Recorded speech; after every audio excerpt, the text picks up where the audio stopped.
Good morning, Kimmy. It's Thursday. First off, sorry for not making a video on Tuesday. I misplaced my camera and I couldn't find it until yesterday, but you also didn't make a video, so I guess we both have punishments to do.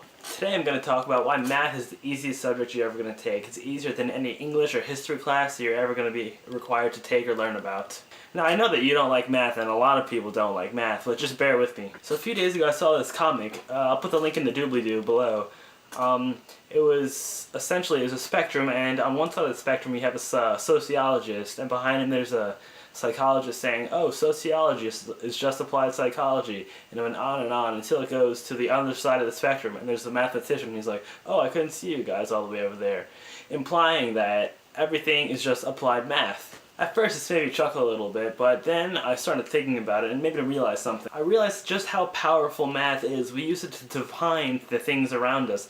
Logic itself is math. If this, then that. That's basic logic, and it derives itself from math. Everything that we postulate comes back to that mathematic foundation. I know you've read An Abundance of Catherine, so that book has some extreme math going on in it. Then I realized something else. I realized that math is extremely easy, because math requires absolutely no empathy whatsoever. To put it in a different light, if you're going to study history, if you want to understand history, not just know history or be good at history, but to actually understand it, then you have to empathize and put yourself in the shoes of every single social group that was in the event that you're studying. For example, if you're studying the French Revolution, then you have to empathize. You have to imagine what it was like to be one of the radical Jacobins or sans-culottes who stood for liberty, equality, and fraternity. But at the same time, you have to understand what it was like to be a royalist or Louis XVI in this time period. Ultimately, it's about realizing that both sides of any historical conflict, whether it's the lay or the aristocracy, the proletariat or the bourgeoisie, each have justifiable motivations for their actions or their beliefs. This is how we learn from history, by empathizing, by identifying with individuals. The same thing goes for literature. It's impossible to analyze literature without empathy.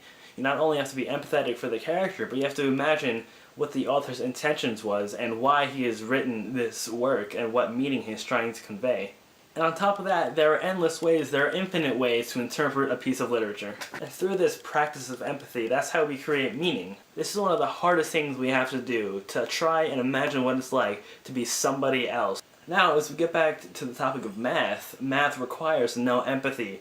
There are no politics in math. You don't need to imagine the way the numbers feel. There's no conflicts between the numbers, no personal conflicts. There are just numbers. There's no creation of meaning in a math problem. There's just manipulation of the numbers to solve it. Well, to sum it up in mathematical terms, there's an endless number of variables when you're trying to empathize with any particular subject you're studying, whether it's history, English, and more of the less mathematical-based sciences. But with math and the more mathematical-based sciences like physics, there is no empathy required. There's just this one answer for one problem. 12 squared is always going to be 144. The natural log of 1 is always going to be 0. 1 plus 1 will always be 2. That's that. As compared to anything else, there's an infinite number of answers for any problem, like why is it important to protect unpopular speech, or what were the causes of the Greek Revolution in 1821?